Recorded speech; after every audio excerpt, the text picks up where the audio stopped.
Gildan Media presents Your Coach in a Box. Affordable, mind-enriching programs.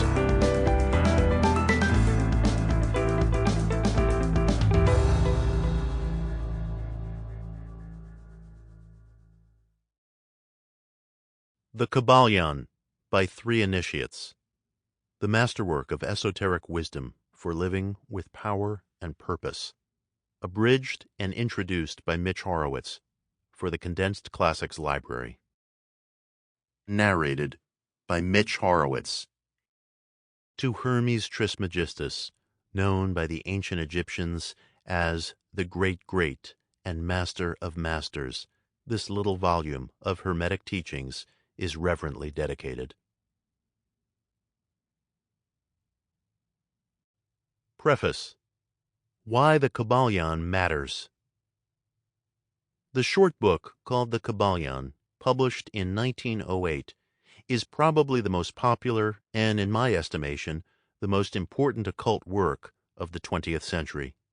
The book is rivaled in significance only by a much longer and very different work, mainly P. Hall's magisterial Encyclopedia Arcana, The Secret Teachings of All Ages, which appeared 20 years later. The landscape of mythical and esoteric philosophies that the scholar Hall curated, illustrated, and documented in his volume are, in a sense, distilled into their practical philosophical essentials in the precise guidebook, The Kybalion, written under the pseudonymous byline of 3 Initiates. As I've written elsewhere, and will not cover in any great detail here, 3 Initiates was one of several pseudonyms used by Chicago publisher, lawyer, and New Thought philosopher William Walker Atkinson, whom historical and documentary sources have identified as the book's sole author. Atkinson was also its publisher at his Yogi Publication Society, a long-time and widely loved occult press. But unveiling the mystery of the book's authorship in no way detracts from its scope and achievement. The greatness of the Kybalion is that Atkinson successfully captures and makes relevant for modern seekers elements of the late ancient Greek-Egyptian philosophy called Hermeticism.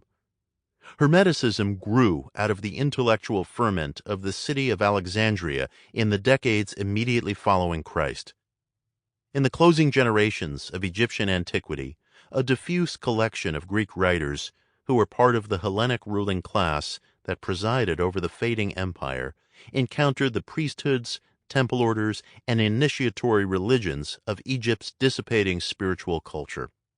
Using Greek literary form, these scribes produced a variety of dialogues attributed to the man-god Hermes Trismegistus, the honorific title of thrice greatest Hermes, which the Greeks bestowed upon the Egyptian god of intellect, Thoth, whom they venerated above their own Hermes. These unsigned tracts became broadly known as the Hermetica. When rediscovered and translated by Renaissance scholars, the Hermetic texts, covering philosophic, magical, alchemical, and occult ideas, formed an essential part of the Renaissance outlook and shaped elements of scientific and rational thought associated with the Age of Enlightenment, an era that would soon relegate Hermeticism to the fringes of history, treating it as little more than a curio of late Greek mystical thought. But the Hermetica represents far more than that, a fact Atkinson understood and placed on display in the Kybalion. History, especially religious history, is an admixture of cross-currents, frictions, and influences. The value of the Hermetica is that it preserves a sample of Egyptian thought, enfolded within Greek literary style and intermingled with Neoplatonic and Hellenic philosophy. This is of immense importance, since our insight into ancient Egyptian thought, which was often passed on through oral tradition or encoded in hieroglyphs and myths, is limited. Indeed, until very recently, we possessed few serviceable translations of the Hermetic literature, which was neglected after the Renaissance. In the Kybalion, Atkinson expertly and artfully, using the few Victorian-era translations available to him, summarized the metaphysical psychology of the Hermetica and combined it with his own insights into New Thought, or what William James termed the religion of healthy-mindedness. The occult revival of the late 19th century and the New Thought flowering of Atkinson's own era provided the writer-publisher a perfect moment to reinterpret Hermetic ideas for a popular audience. Hermeticism is not exactly the religious ancestor to New Thought. The paucity of translations and the rural surroundings of most of America's New Thought pioneers placed these ideas off their path. Early New Thoughters were largely independent investigators and reached their insights about the mind's causative abilities chiefly through self-experiment. But aspects of Hermeticism do represent a distant historical parallel to New Thought, especially Hermeticism's core idea that a great mind of creation brought all things into being, and that this same creative mental faculty dwells in all men, beings the higher mind created not only in its own image, but to function in its own likeness. Your mind is God the Father. They are not divided from one another, for their union is life, says the Hermetica. That statement would be at home in any New Thought book. Atkinson brilliantly summarizes the possibilities and limits of the mind's power for earthbound men and women. If it were somehow possible for contemporary metaphysical seekers to reach back in time and have an exchange with the ancient Hermeticists, something like the Kybalion is probably as good an estimation as we can venture of what would appear. I have reread the Kybalion many times and encourage all who encounter these words to do so. But I have created this shortened version for several reasons. Brief as the original book is, its opening chapters present a detailed casebook in the nature of mental causation and the immaterial basis of reality, ideas that are perhaps more readily accepted today than in Atkinson's generation, and some readers may find his lawyerly style of argumentation a barrier to entry. That barrier has been somewhat eased in this abridgment, but without sacrificing any of his ideas. I have also shortened some of Atkinson's more speculative investigations, and I think he would have agreed that they were such, into the figurative nature of various corresponding planes of reality. I have also reduced the verbiage of certain arguments in which he restated, as any good lawyer would, certain key premises. The result, I hope, is an abridgment that retains the overall mission and, above all, the practicality of Atkinson's original.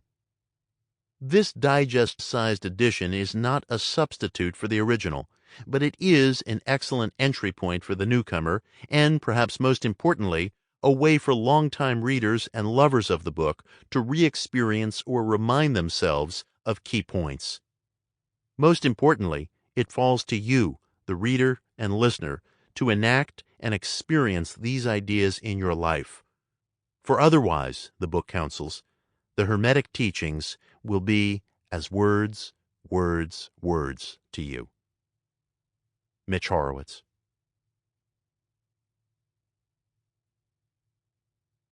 Introduction. We take great pleasure in presenting to the attention of students and investigators of the secret doctrines this little work based upon the world-old Hermetic teachings. The purpose of this work is not the enunciation of any special philosophy or doctrine, but rather is to give the students a statement of truth that will serve to reconcile the many bits of occult knowledge that they may have acquired, but which are apparently opposed to each other and which often serve to discourage the beginner in the study. Our intent is not to erect a new temple of knowledge, but rather to place in the hands of the student a master key with which he may open the many inner doors in the temple of mystery through the main portals he has already entered. There is no portion of the occult teachings possessed by the world which have been so closely guarded as the fragments of the Hermetic teachings which have come down to us over the tens of centuries that have elapsed since the lifetime of its great founder, Hermes Trismegistus, the scribe of the gods, who dwelt in old Egypt in the days when the present race of men was in its infancy. contemporary with Abraham, and, if the legends be true, an instructor of that venerable sage, Hermes was and is the great central sun of occultism, whose rays have served to illumine the countless teachings which have been promulgated since his time. All the fundamental and basic teachings embedded in the esoteric teachings of every race may be traced back to Hermes. The original truths taught by him have been kept intact in their original purity by a few men in each age who followed the Hermetic custom and reserved their truth for the few who were ready to comprehend and master it. From lip to ear, the truth has been handed down among the few. There have always been initiates in each generation in the various lands of the earth who kept alive the sacred flame of the Hermetic teachings. These men have never sought popular approval nor numbers of followers. They are indifferent to these things, for they know how few there are in each generation who are ready for the truth, or who would recognize it if it were presented to them. They reserve the strong meat for men, while others furnish the milk for babes. In this little work, we have endeavored to give you an idea of the fundamental teachings of the Kybalion, striving to give you the working principles, leaving you to apply them yourselves rather than attempting to work out the teaching in detail. If you are a true student, you will be able to work out and apply these principles. If not, then you must develop yourself into one, for otherwise the Hermetic teachings will be as words, words, words to you. 3 Initiates. Chapter 1. The Hermetic Philosophy. The lips of wisdom are closed, except to the ears of understanding. The Kybalion. From old Egypt have come the fundamental esoteric and occult teachings, which have so strongly influenced the philosophies of all races, nations, and peoples for several thousand years. Egypt, the home of the pyramids and the Sphinx, was the birthplace of the hidden wisdom and mystic teachings. From her secret doctrine, all nations have borrowed.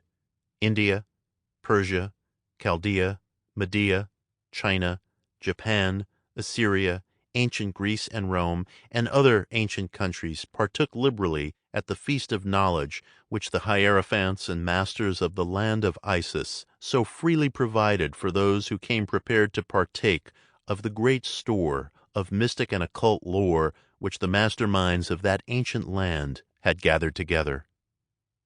Among these great masters of ancient Egypt there once dwelt one whom the masters hailed as the Master of Masters. This man, if man indeed he was, dwelt in Egypt in the earliest days. He was known as Hermes Trismegistus. He was the father of the occult wisdom, the founder of astrology, the discoverer of alchemy. The details of his life are lost to history, owing to the lapse of the years, though several of the ancient countries disputed with each other in their claims to the honor of having furnished his birthplace, and this thousands of years ago. The date of his sojourn in Egypt, in his last incarnation on this planet, is not now known, but it has been fixed at the early days of the oldest dynasties of Egypt, long before the days of Moses. The Egyptians deified Hermes and made him one of their gods under the name of Thoth. Years later, the people of ancient Greece also made him one of their many gods, calling him Hermes, the god of wisdom. The Egyptians revered his memory for many centuries, calling him the scribe of the gods, and bestowing upon him distinctively his ancient title Trismegistus, which means the thrice great.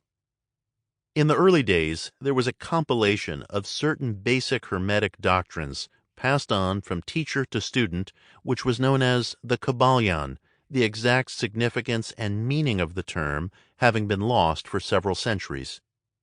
This teaching, however, is known to many to whom it has descended from mouth to ear on and on throughout the centuries. Its precepts have never been written down or printed so far as we know. It was merely a collection of maxims, axioms, and precepts which were non-understandable to outsiders, but which were readily understood by students after the axioms, maxims, and precepts had been explained and exemplified by the Hermetic initiates to their neophytes. These teachings really constituted the basic principles of the art of Hermetic alchemy, which, contrary to the general belief, dealt in the mastery of mental forces rather than material elements, the transmutation of one kind of mental vibrations into others, instead of the changing of one kind of metal into another. The legends of the philosopher's stone, which would turn base metal into gold, was an allegory relating to the Hermetic philosophy, readily understood by all students of true Hermeticism.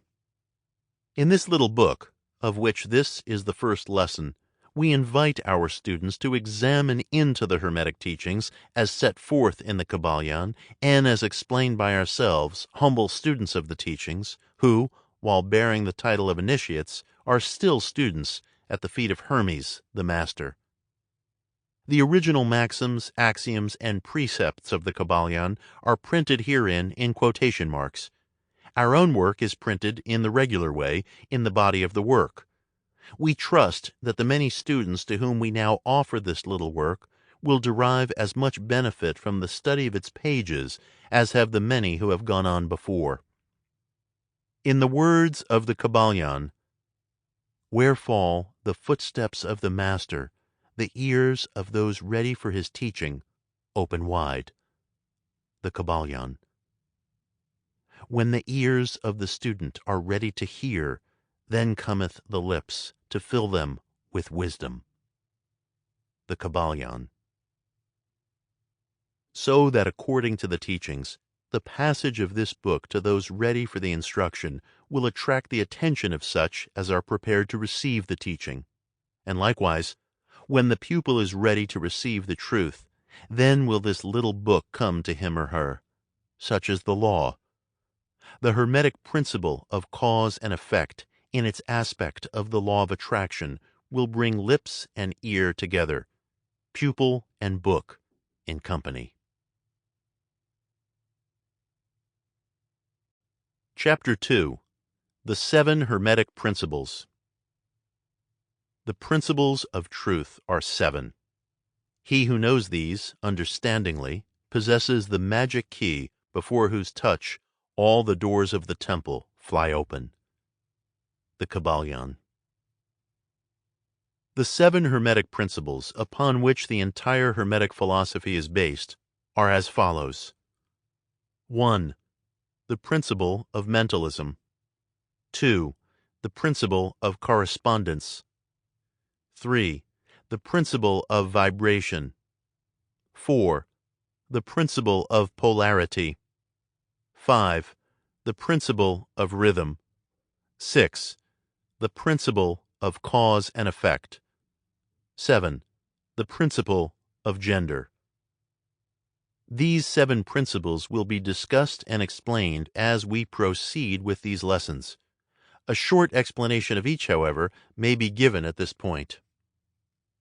1. The principle of mentalism.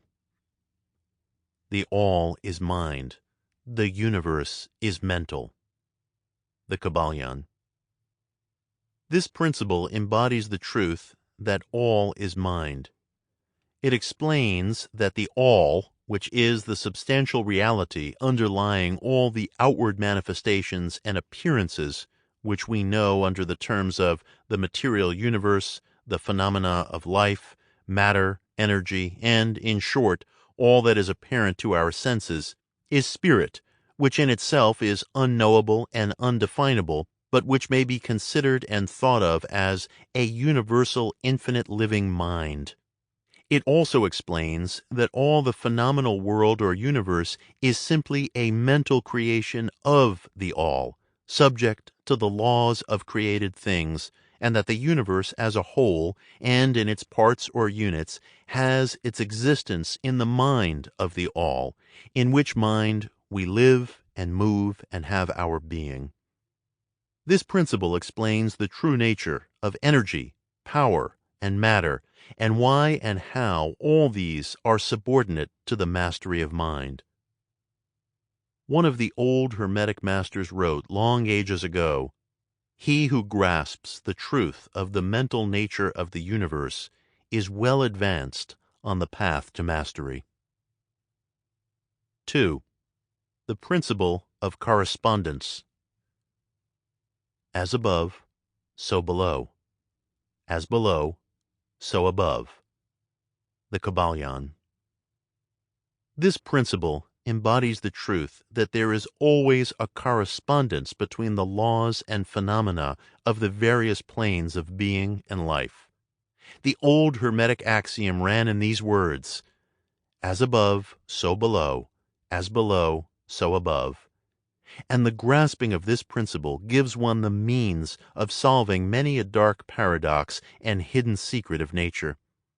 There are planes beyond our knowing, but when we apply the principle of correspondence to them, we are able to understand much that would otherwise be unknowable to us.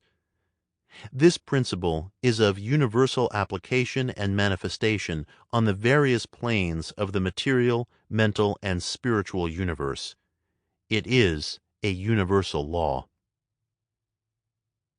3. The principle of vibration. Nothing rests. Everything moves. Everything vibrates. The Kybalion. This principle embodies the truth that everything is in motion, everything vibrates, nothing is at rest, facts which modern science endorses and which each new scientific discovery tends to verify. From the all, which is pure spirit, down to the grossest form of matter, all is in vibration.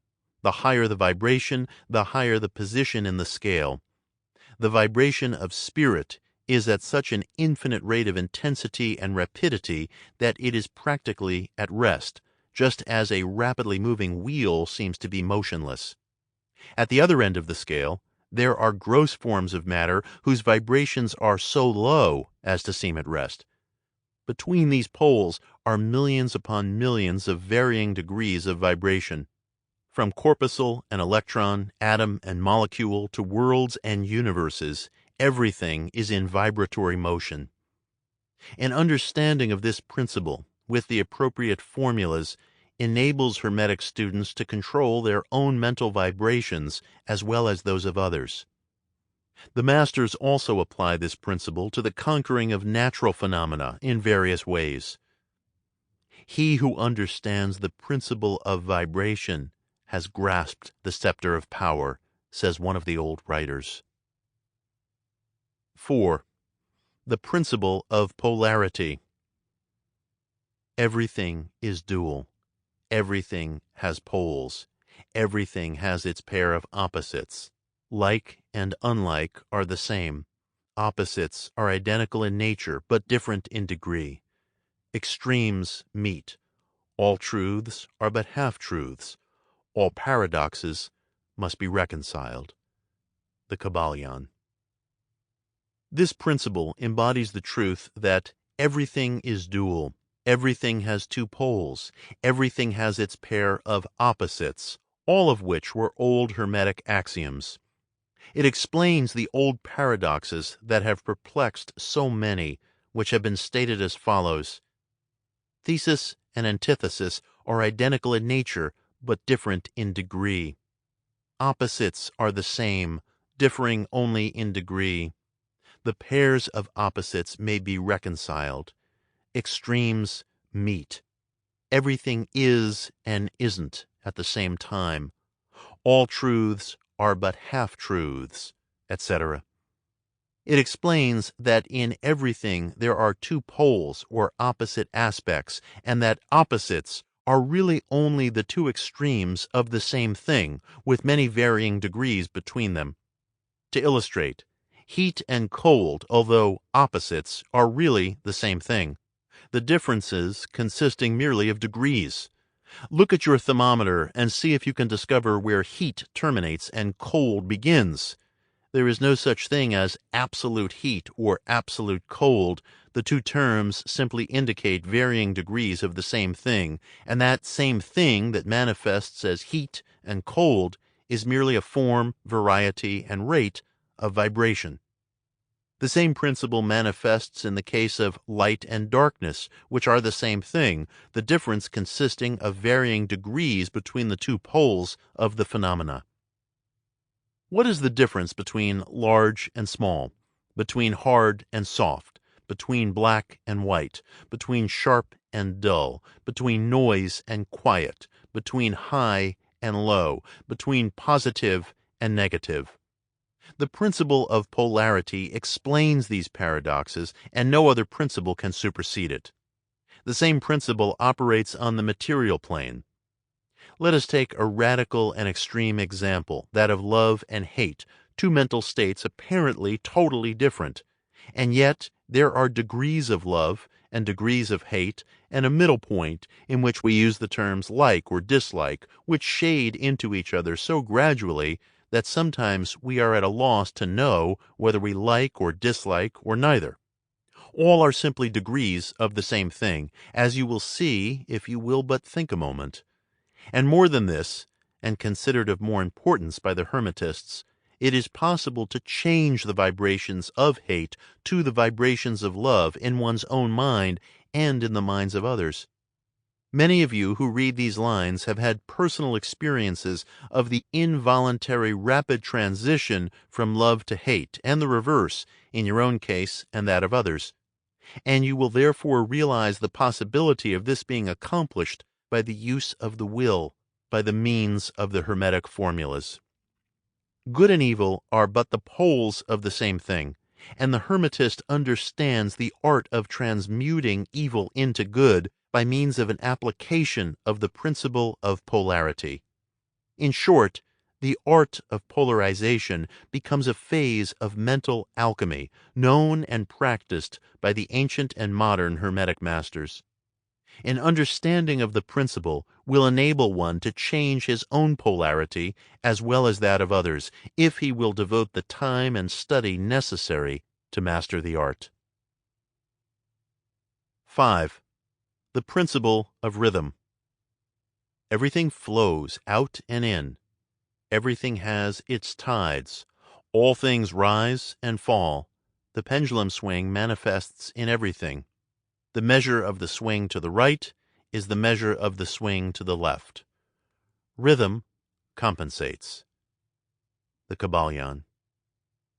This principle embodies the truth that in everything there is manifested a measured motion to and fro, a flow and inflow, a swing backward and forward, a pendulum-like movement, a tide-like ebb and flow, a high tide and low tide, between the two poles which exist in accordance with the principle of polarity described a moment ago.